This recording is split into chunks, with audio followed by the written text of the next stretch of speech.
தயாராகட்டுனே. கத்தி, கம்பு, கடப்பாரி, கோடாலி, பெயிண்ட் டப்பா, கருப்பு பெயிண்ட்.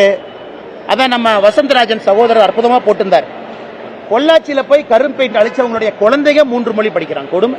Accuse number 1.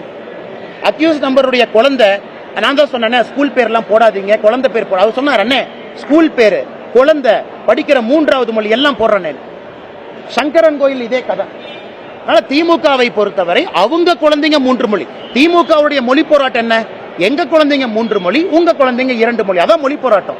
இவங்க மொழி போராட்டம் தமிழகத்தில் இருக்கக்கூடிய 8.5 கோடி மக்களுக்கும் 2 மொழின்னு பேசல. அவங்க குழந்தைங்க 3 மொழி படிப்பாங்க, மற்றவங்க 2 மொழி. இதைத்தான் முதலமைச்சர் எடுக்கக்கூடிய மொழி போராட்டமா? இதைத்தான் முதலமைச்சர் எடுக்கக்கூடிய மொழி போராட்டமா? 2 மொழி நாள் இல்லைன்னு சத்திய நடையலா 3 மொழி படிச்சு வெளியே போயிட்டார். அவரை பார்க்க மாட்டோமா? எத்தனையோ தமிழர்கள் இங்க இருக்கிறாங்க, 3 மொழி படிக்கிறாங்க. அவங்க தமிழ்நாட்டை முன்னேற்றலையா? எத்தனையோ தமிழர்கள். டாடா கன்சல்டன்சி சர்வீசஸ் சேர்மன் யாருங்கன்னா, அவர்கிட்ட போய் ஐயா sir billions of dollar company நடத்துறீங்க, 2 மொழி தான் படிக்கிறோம்னா ஒத்துக்குவாரா? நாம தமிழர்களை கொண்டாடுறோம். டிசிஎஸ் டாடா சேர்மனை கொண்டாடுறோம், உலகம் முழுவதும் கொண்டாடுறோம். அவங்களாம் யாருங்கன்னு? அவங்களாம் 2 மொழி படிச்சவங்களா? இன்னைக்கு ஐஎஸ்ஆர்ஓ சேர்மன் நாராயணன் சார் இருக்காரு, கன்னியாகுமரிக்காரர். அவர்கிட்ட போய் அண்ணே 3வது மொழி தெரியுமா தெரியாதா? கொஞ்சமாச்சும் ஒரு மலையாளம் பேசுவார். திருவனந்தபுரத்தில் ஐஎஸ்ஆர்ஓ ஹெட் குவார்ட்டர்ஸ் இருக்கு.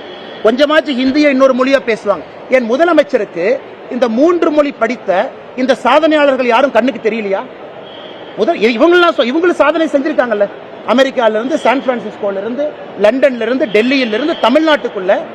ஏன் நானும் 3 மொழி படிச்சிருக்கேன். முதலமைச்சருக்கு என் கண்ணு தெரியலையா? நீங்களும் நிறைய பேர் படிச்சு உங்க கண்ணு தெரியலையா? நாமளும் தமிழ்நாட்டில் வசிக்கிறோம்ல. தமிழ்நாட்டினுடைய பொருளாதார வளர்ச்சிக்கு கொஞ்சமோ நஞ்சமோ நீங்கள் நானும் பொருளாதாரத்தை கான்ட்ரிபியூட் பண்ணிருக்கோம்ல. அதனால் 2 மொழி படிச்சுதான் தமிழ்நாடு முன்னேறிச்சுன்னு முதலமைச்சர் சொன்னார்னா அவருடைய மேக்ஸ் வாத்தியார் யாருன்னு நான் பார்க்க விருப்பப்படுறேன்.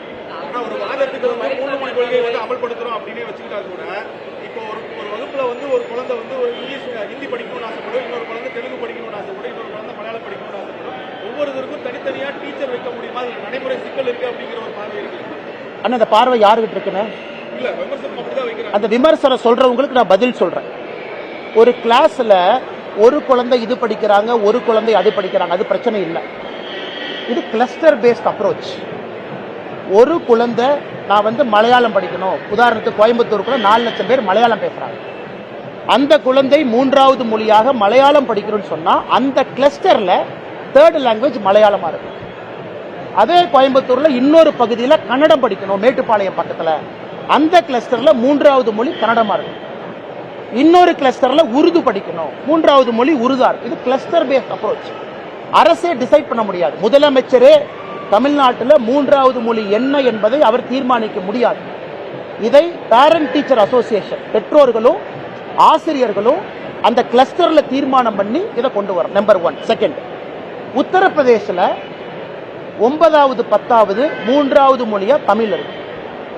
கர்நாடகால 1ஆம் கிளாஸ்ல இருந்து 5ஆம் கிளாஸ் வரைக்கும் 3வது மொழியாக தமிழ் இருக்கு. மத்திய பிரதேசல 9, 10, 11, 12 3வது மொழியா தமிழ் இருக்கு. இவங்க சொல்றாங்களே மற்ற எந்த மாநிலத்திலையும் தமிழ் சொல்லி கொடுக்கல. அவங்களாம் என்ன வேலை இல்லாம ஹிந்திக்காரங்க? அங்க 3வது மொழி படிப்பதற்கு குழந்தைங்களுக்கு தமிழ் வேலை இல்லாம ஆஃபர் பண்றாங்களா? 3வது மொழிங்கிறது ஒரு லாங்குவேஜ் பேப்பர், ஒரு லாங்குவேஜ் பேப்பர். உங்களுடைய பயிற்று மொழி தமிழா இருக்கு, பயிற்று மொழி ஆங்கிலமா இருக்கு. the way you learn a subject, physics, chemistry, அதெல்லாம் geography, history. ஒரு லாங்குவேஜ் சப்ஜெக்ட் 100 மார்க் ஒரு பேப்பர் எழுதுவோம்ல, அந்த லாங்குவேஜ் பேப்பர் மலையாளம், கன்னடம், தெலுங்கு அந்த மாதிரி இருக்கு. என்னுடைய சந்தேகம் என்னன்னா, இந்த நேஷனல் எஜுகேஷன் பாலிசி டாக்குமெண்டே இன்னும் முதலமைச்சர் படிக்கலிங்கிற சந்தேகம் எனக்கு வருது. தமிழ்நாட்டினுடைய கல்வித்துறை அமைச்சர் அண்ணன் அன்பில் மகேஷ் பொய்யாமொழி அவர்கள் இதை படிக்கலிங்கிற சந்தேகம் எனக்கு இருக்கு. ஏன்னா அவங்க சொல்ற காரணம் நம்மளுடைய புதிய கல்விக் கொள்கையில எங்கேயுமே அவங்க சொல்ற காரணமே இல்லை. ஆனா அவங்க புதுசா ஏதாச்சும் ஒரு டாக்குமெண்ட்டை படிச்சாங்களா, இல்ல மத்திய அரசுடைய டாக்குமெண்ட்டை படிச்சாங்களான்னு சந்தேகம் இருக்கு.